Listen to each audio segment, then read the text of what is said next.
Greetings once again from quarantine, everybody. Today, I'm happy to welcome on behalf of Frontstretch, driver of the number 98 Ford for Stewart-Haas Racing in the NASCAR Xfinity Series. And as I unpin my video, we will see it is Chase Briscoe. Chase, thanks for joining me. Let's get right down to it. I thought my hair was out of control. I thought my beard was out of control. And then you popped up on the screen. Your beard is something else. It looks like it's straight out of Game of Thrones. It's bad is all I know. It's 2.5 months since Atlanta weekend, so it's definitely a lot. I'm ready to get it off. I was all about it until about a week and a half ago, and then I finally was just like, man, I'm so ready for this thing to go. And I was gonna shave it this week, and then I thought, if I shave it, earlier this week, I'd have to shave it again anyway. So I'm just riding it out for the final couple days, and then definitely ready to get it off though. That's what I was going to ask. So I assumed it was for the entire duration of quarantine. So over like 2.5 months. What does Michelle think of it? Like, geez. Yeah, she's not a fan of it. Marissa definitely is tired of it. She's getting mad because it's like hanging over my lip and everything else. So me too, honestly. Yeah, so she's over it for sure. That she doesn't think it looks that great. And I thought it kind of looked good for like the first month, and then now I think it looks hideous. So I'm just ready to get it off and shave it all off. She's looking forward to, I think, shaving it. She normally gives me a haircut, so I ain't going to shave the beard, so who knows what happens. Has she given you a quarantine cut? Yeah, we've done one. I need another one. My hair gets really curly whenever it gets long, just because I wear a hat all the time, even at home, so it just like flips out really bad. So yeah, she cut it one time. That was probably about a month and a half ago, and then she's gonna do it again on Monday night whenever we are obviously getting ready to go to Darlington. Yeah, well, I need a quarantine cut. I might need a little trim, but it's nothing on your level. So yeah, we'll be awaiting. So you're gonna shave it Tuesday before the race, I guess?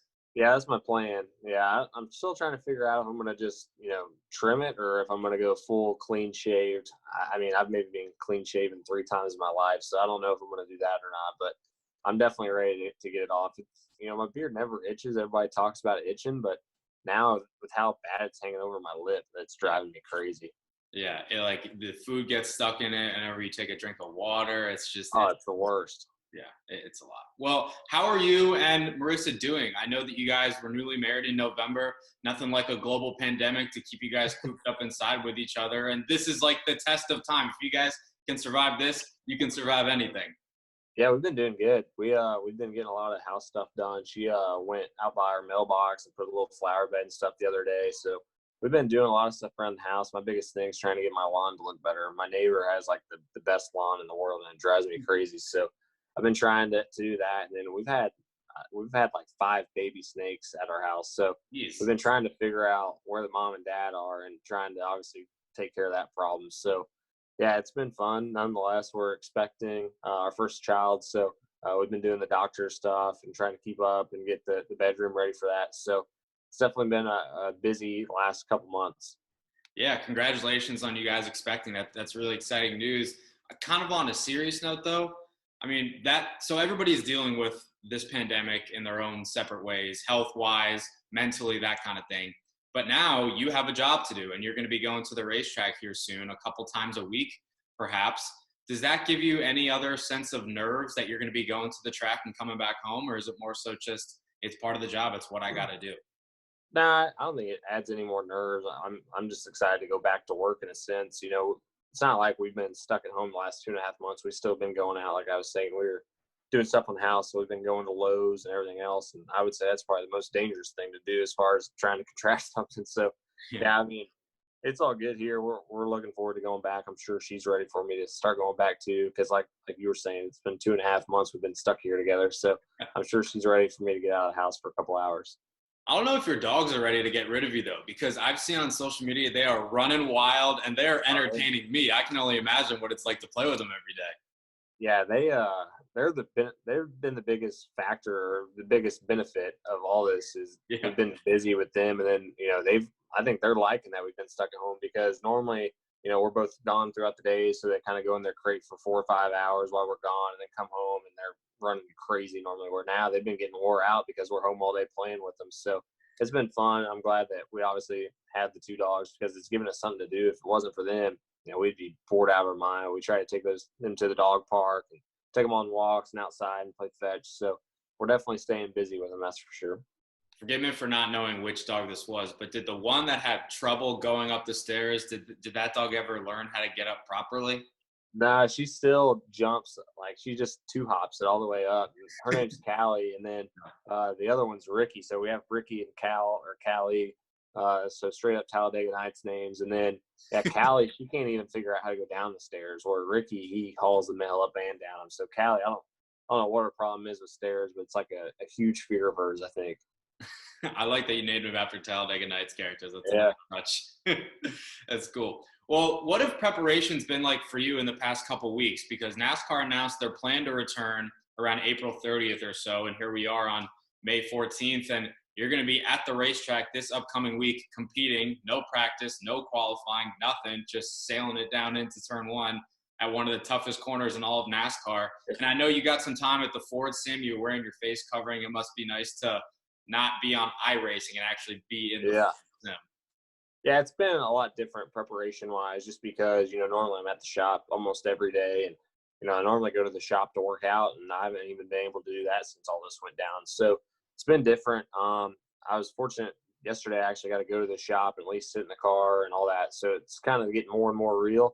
But yeah, definitely, even the simulator at Ford is different because typically, there's 8 or 9 of them in the control room that they have, and now there's only 2 people. So it's just a different atmosphere.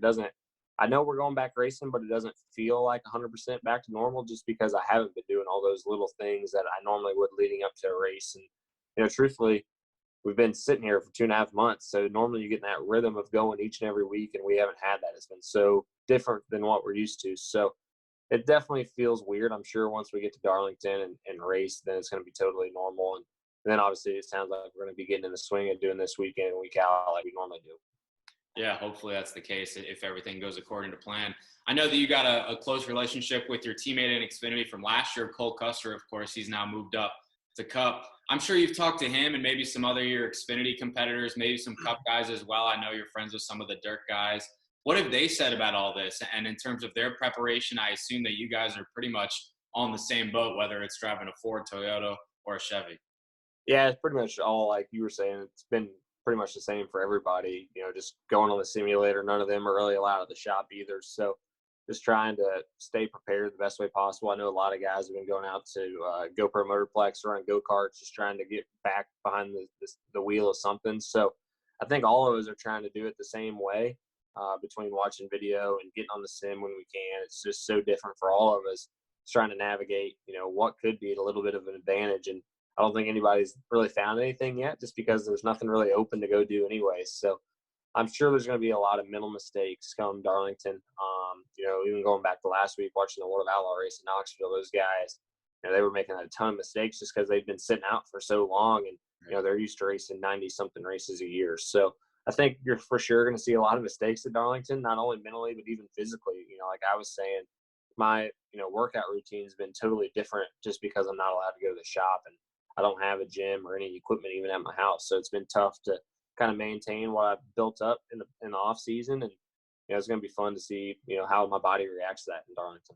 Yeah, good thing that Darlington's one of not only the most physically demanding tracks, but it's also one of the hottest. And even though your guys' race is not going to be in the heat of the day, I mean, it's still going to be pretty taxing. Yeah, for sure. And then you go to Charlotte too, even at night. It's going to be fun to go to those 2 races. Normally, those places are so fun when it's in the heat of the day, and that's one of the things I think our team on the 98 is trying to figure out how to navigate is now running at nighttime. How does that change what we do setup wise? And we don't have that practice or anything, so that's where I'll really lean on the Cup guys. Just trying to use their experience. I was even talking to Ronnie Childers the other day about what they normally fight from day to night at Darlington, just trying to really prepare for what we can do. And that's one of the good things on my end is I have so many guys with experience on the Cup side as Stewart-Haas, whether it's drivers or crew chiefs, that just have such a notebook and so much knowledge of what's going to happen. That was something that I actually didn't think about until you brought it up, is that you have experience not only in the series, but with this team and the 98 crew at SHR. And that's a luxury that you have in Xfinity specifically that not a lot of people have, because obviously the big 3 last year, they all moved up to Cup. So you think that gives you a bit of an upper hand coming back to things, and this is unprecedented for everybody, no doubt about that. But you have that built-in relationship in that notebook. Yeah, for sure.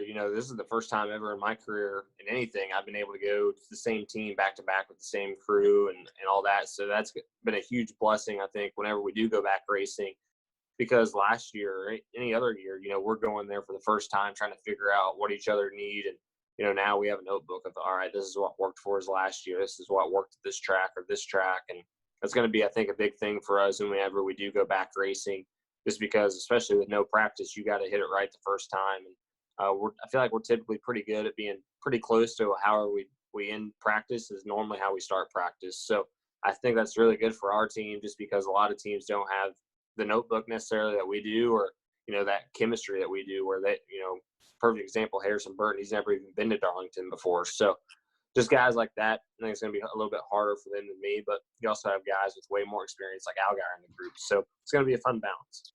Yeah, for sure. So I think one start at Darlington, you start in the top 5 and you finish 6, I think just outside of the top 5. That's a pretty good track record, all things considered, especially at how tough of a racetrack that is. So you got to be feeling fine. No nerves for you. You got this place down pat. Yeah, I really enjoyed the next 2 tracks we're going to. And Darlington was obviously last year the first time I'd ever been there, and I really enjoyed the place. So, like I was saying, it's a little bit of an unknown just because last year it was like 90-something degrees outside, and now it's going to be cooling at nighttime. So that's going to change, I think, the balance and how you even drive the racetrack quite a bit. But, yeah, I think, I feel pretty confident we can go there and battle for the win. Starting position is going to be a big help if we can start up front. This random draw is going to be crazy to see how it all lines out. But, yeah, hopefully we can start up front and you just maintain track position. Darlington's one of those places it's really hard to pass on the short run, but on the long run, if your car is really good, then you can really make up some ground. Our car, I felt like, was really good on the long run last year. You mentioned the World of Outlaws race last week at Knoxville. That was some entertainment that we all needed as race fans. And I'm sure you were watching. What did you think of that? Yeah, I thought it was an awesome race all night long. Like I was saying, I was blown away how many just mental mistakes and mistakes guys were making. And, even after the race, all of them were talking about how physically demanding it was just because they hadn't done it for so long. So it was awesome to finally watch some real racing, even the night before last, watching the sprint cars in Texas. So there's been some more dirt tracks opening up. So that's been fun to just get to watch some type of racing. But I'm ready to obviously put on a show for all of our fans in NASCAR. It's going to be fun to finally get the season back going. And it's going to be really cool, I think, to be the first sport to come back. I think there's going to be a lot of eyes on us, and it's going to be fun to try to put on a show for a lot of new fans. Speaking of new fans, there's been a lot of new people that tuned in to watch the Pro Invitational Series in the past couple months on iRacing. I know you did some Friday and Saturday Night Thunder here and there in your 98 car, and you were showing me your rig that's right behind you there. What did you think of the whole iRacing boom, so to speak, in general? Yeah, I was super happy to be a part of it. I've been on iRacing since 2011. I've been sim racing since I was 7 years old on the NASCAR 2003 game and even the sprint car games. So I've been on there a long, long time. And it was cool for me to finally see it get the notoriety it deserves. It's a part of our every week preparation, just trying to learn racetracks or whatever. So it's fun to bring that to the masses. iRacing, I think, is the biggest benefit person out of this whole ordeal. Normally there's anywhere from 6,000 to 7,000 people online at once, and I was on there the other night and there was 18,000 people online. So it's a great time to be iRacing, and it's been fun to get on there with so many new people that are learning the service. And it's been fun to get on there all the time. It's kind of honestly turned into a job these last couple weeks, just because it's so serious with all those guys running. I've been running, I want to say 5-6 nights a week, at nighttime in like an actual race that's broadcast on TV or pay-per-view. And, we were even racing for real money almost every single night. So it got a little more serious than what I'm used to, but it was definitely still fun. Yeah, it looked very fun to compete in as well. I'm not an iRacing guy, but I've been tempted a time or two to drop the money and just buy a rig. Like it's just there for the taking. I just need to get the money, Yeah, I'm with you. You can spend obviously anywhere from $800 to $100,000, and I think that's the cool thing about iRacing is it doesn't matter what rig you have, you still go the same speed. You can't get outspent. So it's kind of different from real racing, obviously, where the guy that spends the most money can normally buy speed, where on iRacing that's not the case. Yeah, you can have anywhere from a spaceship like Denny Hamlin has to a bowl of ice with a fan and a laptop like Tyler. Yeah, that's what makes it great. Ty is obviously the best on there, so it's funny how that works. Yeah. All right, I want to close with some fun stuff. It seems like you're a chef. You're making hibachi at home. How are you doing that? Are you I'm successful? not a Is it chef good? by any means. My wife's definitely the cook of the family. I can make a grilled cheese and that's about it. I try to help on the hibachi stuff. Yeah. I do the rice and that's about it. But yeah, we bought this flat top grill from Lowe's. It was like $250, and it's been the greatest investment I think I've ever made. We've been cooking steak and chicken, obviously the hibachi Yeah. stuff, burgers. We even do breakfast on it. It's awesome. It's the greatest thing I've definitely ever bought.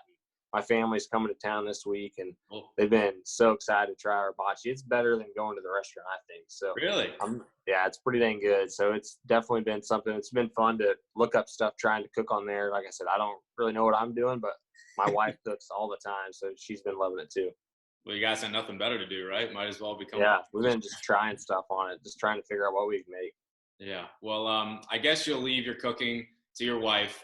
You're a pretty good race car driver, as we see the checker flags and trophies behind you. So best of luck this upcoming week, and maybe getting another one. We wish you the best of luck. We'll be watching. Stay safe, and hopefully we'll talk to you soon.